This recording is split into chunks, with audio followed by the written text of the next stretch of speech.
Yes, everybody. Russ and the West Ham Network. Hope you are all safe and well, my friends. Good to see you. Good to see you. Anyway, as alluded to yesterday's musing, I'm going to be talking today about the loans.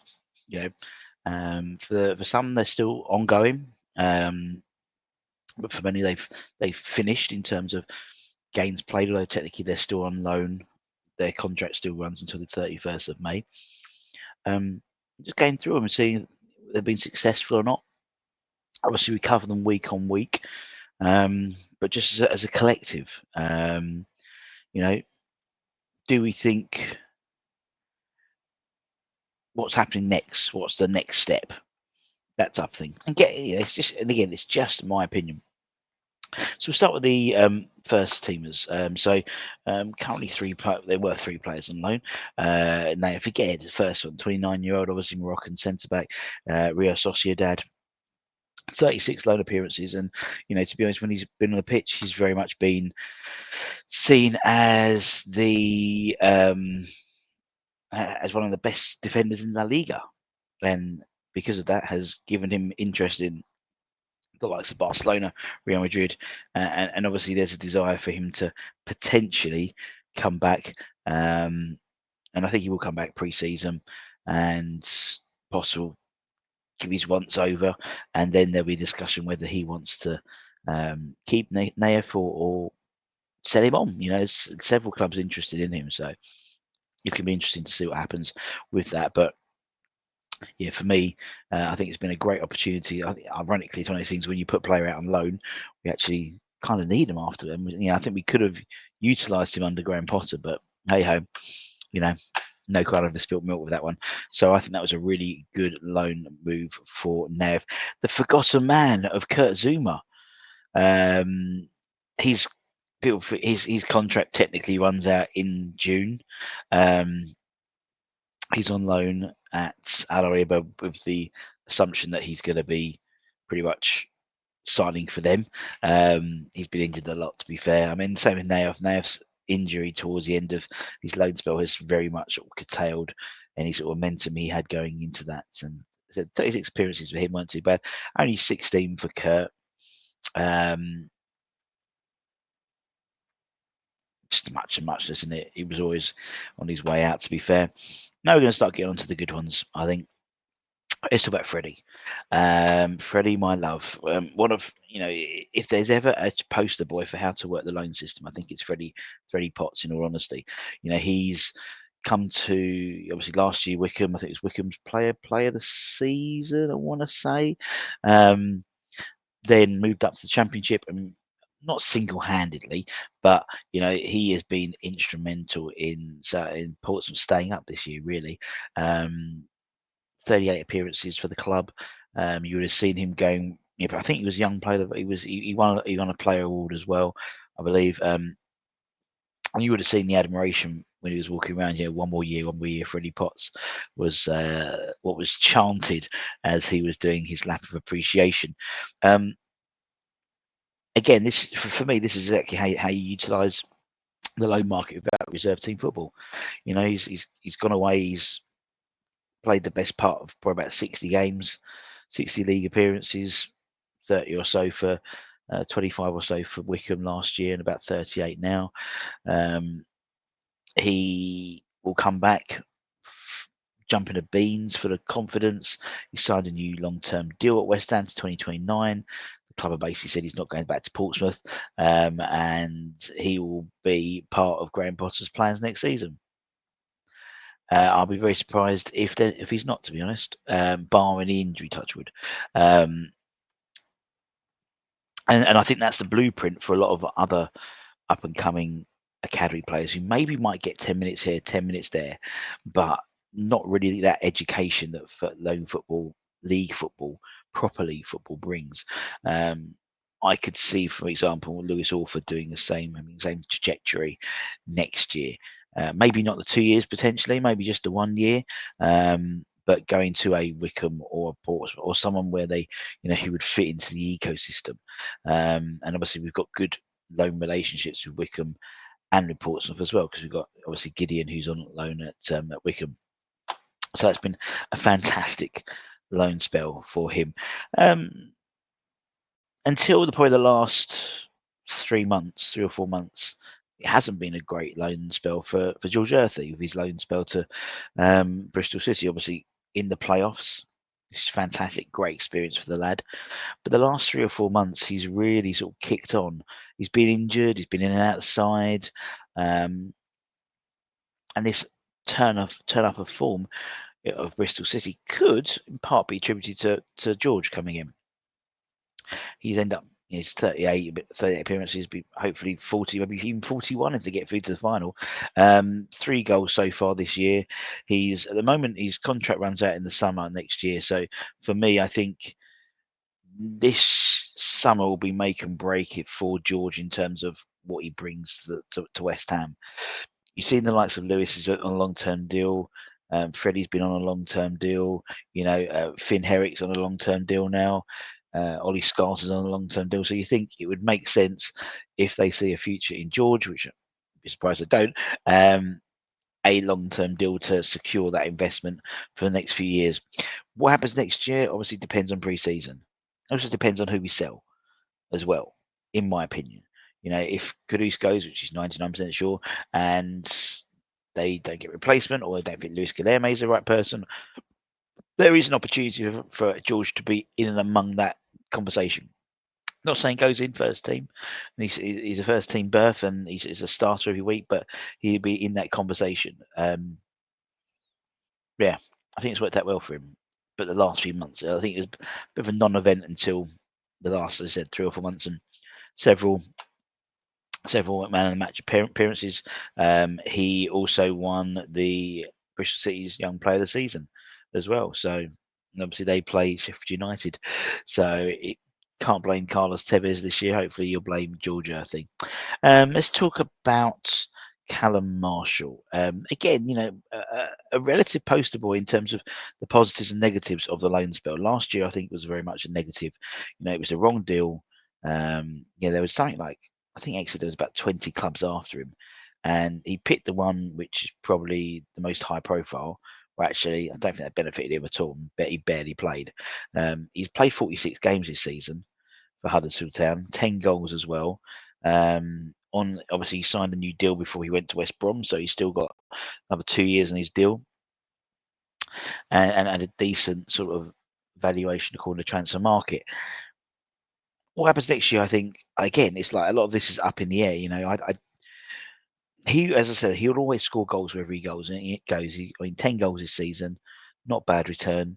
And he's just one of those really annoying players. If I was a defender, I'd hate to play against him. Nippy, a bit like Zev. I've always likened him to a Craig Bellamy. And for me, at the moment, I don't know where he fits in. I don't know where he fits into the first team plans.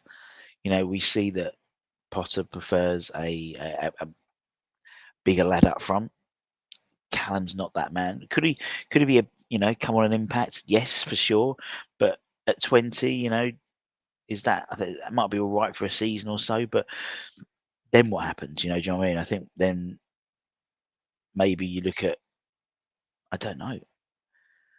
I mean, when he made his debut for us in the cup at Bristol City, ironically, with George, he was on like the left. He was sort of almost like as a winger, sort of on the right hand side. I think he came on as, rather than as an out and out striker. Maybe, but the loan spell at Huddersfield's been perfect. He's the right club. Rather than we're led to believe that the move to West Brom was not a decision of the club and the loan committee; it was a decision of Callum and his agents. Whereas this one very much was a collaborative agreement. We'll say that. Gideon, contract runs out next year. Again, it's such a bit of a strange one. He's been sort of in and out of the side at Wickham. He's played all over the place. Right back, right wing. 24 appearances, 3 goals, and there is potential of Wickham wanting to make that loan deal permanent. But Hasn't played the last few games really. He's been in and out. And I don't really see a future for him at West Ham. It's harsh, yeah, because we got it's a player's development as well, and I don't see a future at West Ham, particularly not in the first team squad at the moment. 21s, yeah, he could come back and play 21s. I mean, Camwire will be out of contract this season. He could play the Camwire role, but is that what he wants? Probably not. And I said we've interviewed loads of people like Lee Hodges and Izzy Ickpen and Adam Newton and Bertie Brayley and these guys, and they could have probably hung around the club and been the nearly man or the sub, the impact player, 5-minute man. But once you get a taste for first team action, you want to carry that going. So I wouldn't be surprised to see Gideon leave in the summer if a decent offer comes in for him. But that being said, he under Lopetegui during the last summer pre-season and for Wickham, he has played right back. So it could be, he could progress into an understudy for Wan-Bissaka potentially, but I just don't see it. But we'll see. Patrick Kelly, PK, love PK. 38 appearances for Doncaster this season. They've been promoted. 3 goals as well. It hasn't been a bad load spell. Considering he also has been injured as well. To get 38 appearances is not too shabby Alonso at all. Obviously, Doncaster are managed by from West Ham graduate Grant McCann. Also Northern Ireland international as well. So under 21 Northern Ireland captain as well. I like Patrick. He's a lovely guy, and I think again I don't necessarily know what the next step is for him. It might be another loan spell. It might be upper division to see.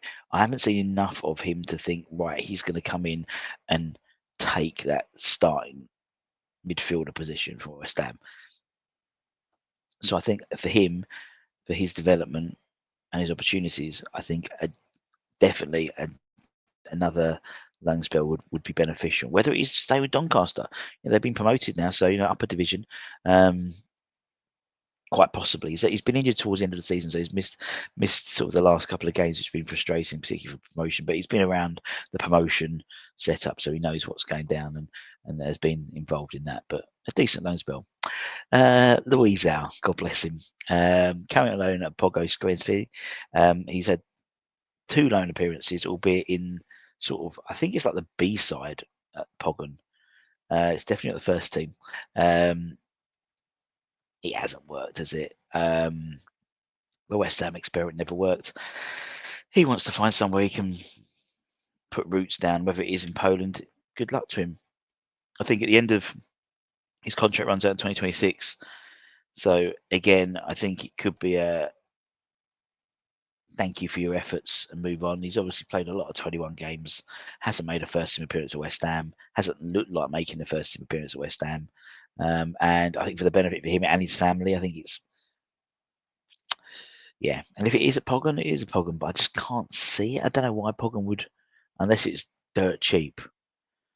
But as I said, he's played a couple of games, but just for the youth type. I don't know if it's like the B side or they call it it's something 3. I don't really understand how it works in Poland, to be honest, but definitely not for the first side. Technically a lone player, Mamadou Kante.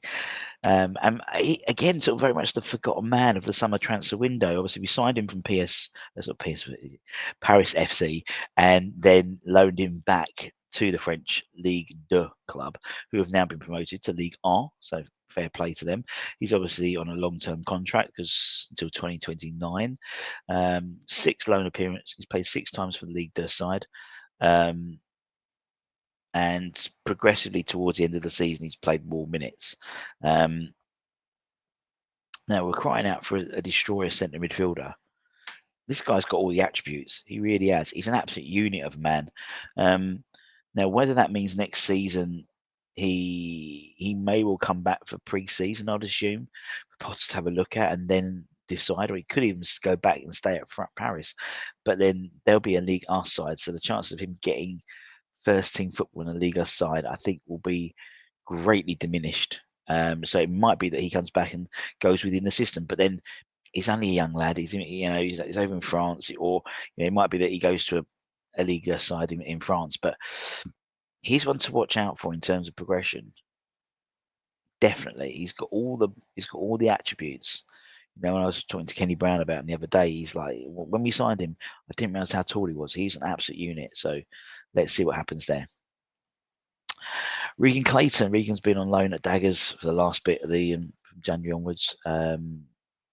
11 appearances, 9 appearances. Anyway, I don't really know what it is with Regan. Again, it comes to a point. I mean, his contract runs out next June. Whether he is someone who is moved to a side pick him up. I don't know. He's obviously had a massive injury, didn't he, last season, which curtailed all that. He was back in. He actually played for the 21s in the playoff game against Man United. Yeah, jury's out for me in terms of what happens with Regan. Same too with Brad. Brad's went out on loan to Aldershot Town for the last sort of from January. Really hasn't really done much. 3 appearances, pretty pointless loan spell. I think he probably would have been better served staying in the academy system. To be honest, that's the thing. If you're going to get on loan, you want to get loads of games, because actually, it's no point. In all honesty, yes, you can understand the setup and stuff, but he's at Aldershot. It's not a league club. It's non-league. And if you want to go, if you want to get minutes, you've got to go and get minutes. Same too with Julie Robinson. I mean, I think that he was Sutton United. He only made 1 appearance for Sutton United. To be honest, it was a similar deal to a deal with Mason Terry, which we'll talk about in the deal. So basically, he all trains with the first team, with the academy, and then as and when he would be registered for Sutton to play for them. But he was, to be honest, played more in the 21s. I still think there's a massive future for Junior. I really do. He's got the attributes to be, as I said, the next Kyle Walker. That's what I liken him to. Very quick, very tenacious in the tackle. Got a mouth on him, which maybe I imagine might have got me in trouble a couple of times, maybe on the training ground, possibly. He's just got that but I quite like having that attitude. I think you need that. You need a little bit of that, so you're not a pushover, particularly when you're playing against. And he has traded a lot with the first team as well, so I think you'll see a bright future. You might go on loan to a league club next year, possibly, just to get that experience. But again, he could potentially come in and deputise for Aaron Wan-Bissaka. Definitely can see that. He's got it all in his bag. Mason, I mean, again, poster boy for the loan spell, and actually poster boy for just even non-league loan spell. I mean, again, he's got a similar thing to Junior, in that he trains with the academy. He's usually on the bench for the 9th, for the 7th, for the 21s on the Friday, and will turn up for AFC Hornchurch on the Saturday. He's got 15 clean sheets in 44 loan appearances this season. Sorry, 17 it says here. He won. So he's kept 17 clean sheets in 53. That's not including the cup games. That's why. So 53 appearances, 17 clean sheets. He had 3 in a row towards the end of the season when AFC Hornchurch finished 9th in the National League South, which is the highest in their campaign. And he won the what was the award he won? He won the Player of the Season, wasn't it? Supporters Player of the Season.